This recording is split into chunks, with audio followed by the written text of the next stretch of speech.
victory. First round, Chris Ariola. Friday night fights, you gotta like ringside action. Oh, I love it. The sweat is getting on me right now. Sends him somersaulting.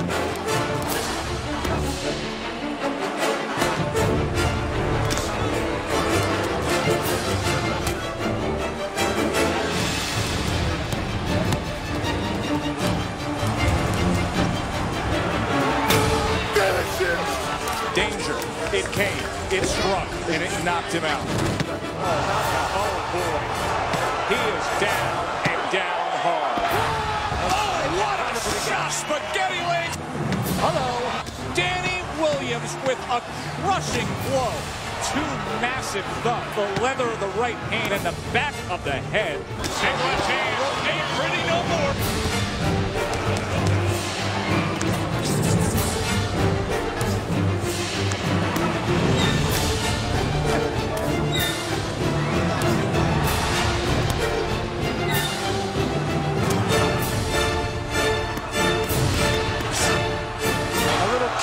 Cheek.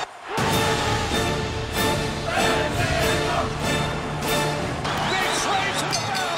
Oh, was that brilliant? Was that absolutely brilliant? Better than advertised. That's an opportunity for a right hand. That was smart of Diaz. He waited. Oh, and a left hook. Left hook. Touchdown Diaz. He went down hard.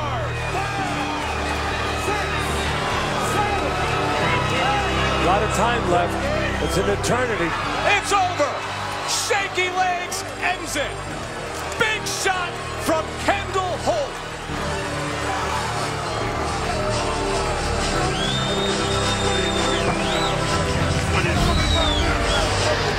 Here come the replays. Sit back and enjoy it. Watch the power surge. Downstairs and upstairs, just like they write it up on the chalkboard, or they draw it up. Left hook downstairs, and he never saw the left hook upstairs. Watch again. Holt downstairs, upstairs, and you can see the eyes if you look at that replay. If you look at that replay, again, there's Brandon Jacobs, the running back, the manager, the running back of the New York Giants, and the manager of Kendall. Watch again, watch the eyes of Diaz. Watch, the left hook comes downstairs. His eyes are downstairs, and he never judged to upstairs, and he never sees that left hook crash on his chin. And how about the way Kendall Holt just walked to the neutral corner, seemingly knowing the fight was over. Kendall Holt's knockout put him back in the mix among contenders, but for most boxers, fighting for big money and belts isn't realistic. They fight because that's what they do. It's who they are. And every so often, those undercard hopefuls get a chance to show their stuff. Such was the case when Jenks Trotter, an unknown 29-year-old with just 4 wins, took on Arturo Crespin. It's our next best KO.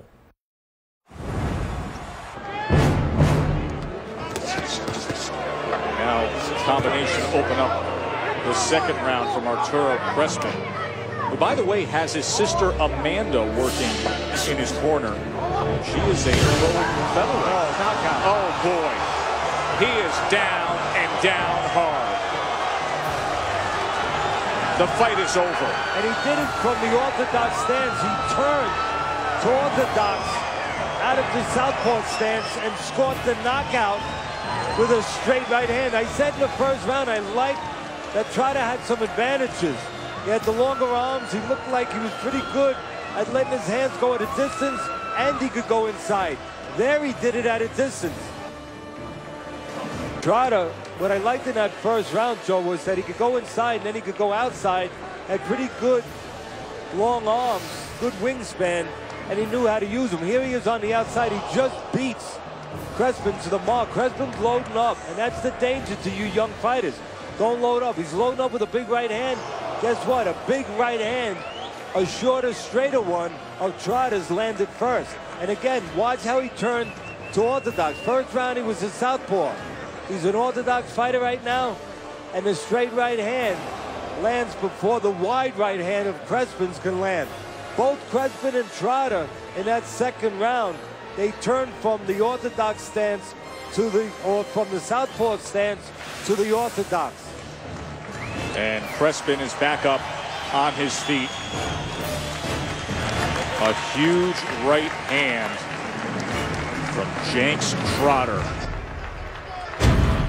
There are certain factors as to what makes a great knockout. As we saw with Trotter's big blast, how your opponent lands can be a defining factor. So much more to come on our Friday Night Fights Best KO show, including an upset of an unbeaten star in the making. That's next. Right hand comes in, and the unbeaten Fernando Guerrero is through the ropes. Brewer has done it. Welcome back to our Best Knockout show. Here's what we knew about Danny Williams before his first televised fight. He was an amateur star, now being trained by veteran cornerman Jack Lowe. When we asked Lowe to give us a scouting report on Danny, he said, if he catches you clean with a shot, he's going to knock you out. He's a very, very heavy-handed kid. Antonio Cervantes found that out the hard way.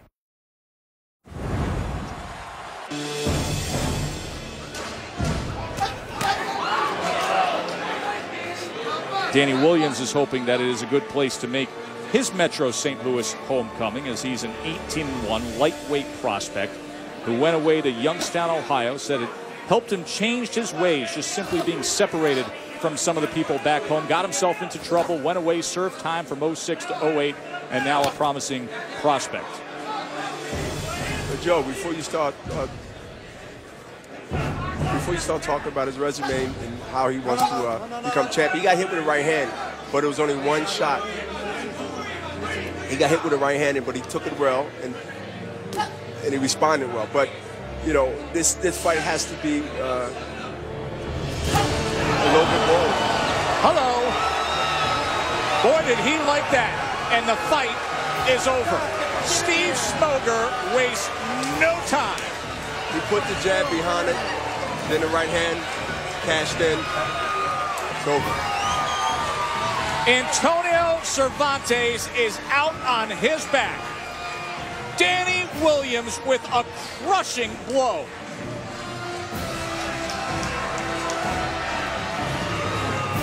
Dr. Caldwell and Hart are taking this slow for Cervantes step by step.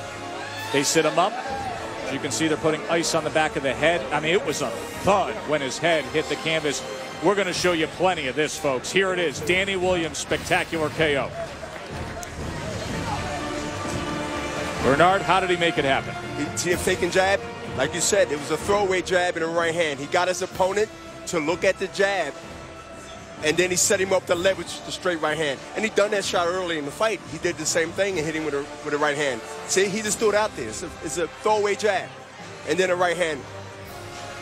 Here's in real speed. Listen to this. Wow, two massive thuds. First is the leather of the right hand of Danny Williams to the chin of Cervantes, and then the back of the head of the 33-year-old Cervantes hitting the ring. Steve Smoger wasted not 1 second waving off this fight.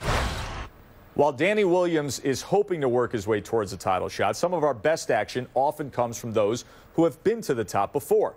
David Diaz came into his fight with Hank Lundy as a proven veteran. He's a former lightweight belt holder. He's toppled Eric Morales. He's been up against Manny Pacquiao. And on Friday Night Fights in August 2011, he went toe-to-toe with hot prospect Hank Lundy. They traded blows throughout, with Diaz getting the best of Lundy in the 4th round. But in the end, youth was served. It was a thriller, with a world champ there to call it with me. Andre Ward joined me for David Diaz and hammering Hank Lundy.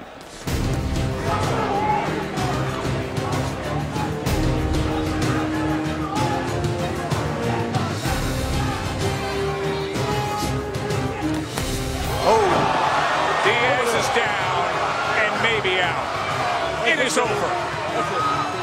A 6th round knockout by hammering Hank Lundy. And he brought the hammer every which way.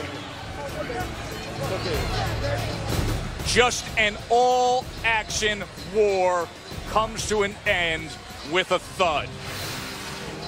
With the blood in Diaz's eyes, blurring his vision just a tad, and Lundy just lands a perfect shot right on the chin. And We talked about this earlier about two left-handers and how the straight left is right down the pipe. It's an easy shot for Lundy to land, especially when a guy has blood in his eye.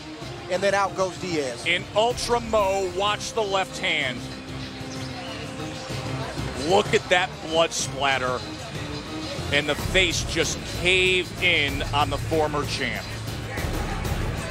Real time. What a blast. And what a fight. Hammering Hank Lundy with an emphatic statement, a knockout victory over David Diaz. Probably not an exaggeration to say that we have shown thousands of knockdowns and hundreds of knockouts on ESPN Boxing through the years. When we come back, it's the one I would tell you is the best of them all. Stay with us for more Friday Night Fights Best KO Show. Welcome back to the Friday Night Fights Best Knockout Show. Hard to say just what makes a perfect knockout. You got power and precision, those are key, as is speed and impact. But there's also something about the intense thud, the unexpected fury, the pure viper-like strike, and especially the crumbling of the victim. To me, one knockout we broadcast had it all. It came in 2007 at the end of a back-and-forth battle between Darnell, the Ding-a-ling Man Wilson, and Emmanuel Nwodo.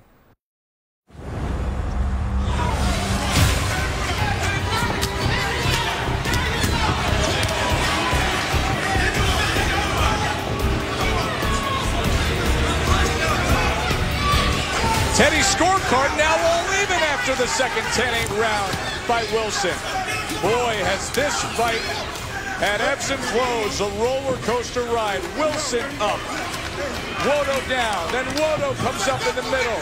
And then all of a sudden, just when Teddy said, remember he has the eraser, and his corner was telling him, we could stop this fight, all your dreams could go away, he brought out that eraser. And the eraser, I don't know what hand your teacher used, but this teacher, Mr. Wilson, uses the right hand. There it is off the mark that time. Can Nwodo stay away from it? How do the judges see it? You know, Joe, we say it all the time. Half of the equation is to have the power. Oh, he's hurt again. Half is to have the opportunity. And Wilson is hurt badly. And he's got the opportunity because he is in close, using those short arms. Being chased down. Ding-a-ling Man ringing it up. Nwodo like a rag doll around the ring. Oh, almost out on his feet. How is he standing up? Look at this. A right hand from Wilson. David Fields giving a look. His balance is horrible. This is where Fields must look in the corner. Nwodo must be looking. That is part of that job. Nwodo, feet crossed. Oh, a left hook like you cannot believe. Oh, my. Oh, my. This fight is over.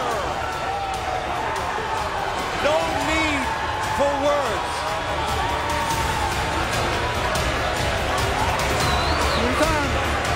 Rolling to his feet is the victor. Darnell Wilson. What a fight. What a fight.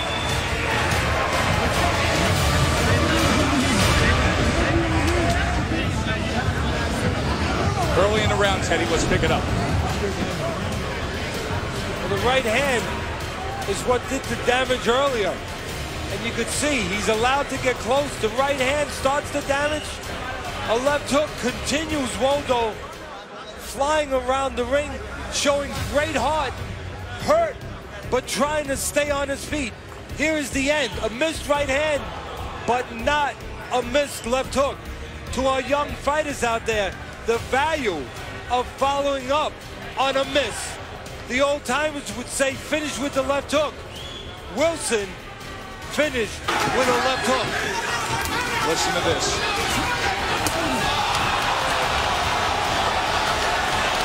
The impact. As much power as a 200-pound man can generate, and the destructive result, his legs buckled underneath the weight of his body. Here's real time. Listen again. It is in the clubhouse as knockout of the year, leading the way by far. Time and time again, some of the most exciting fights you've seen in this division have come from this man. Darnell Wilson's left hook would land him many honors for knockout of the year. Here we are years later, and in my mind, it hasn't been topped. Hope you enjoyed our best knockouts from Friday Night Fights. I'm Joe Tessitore.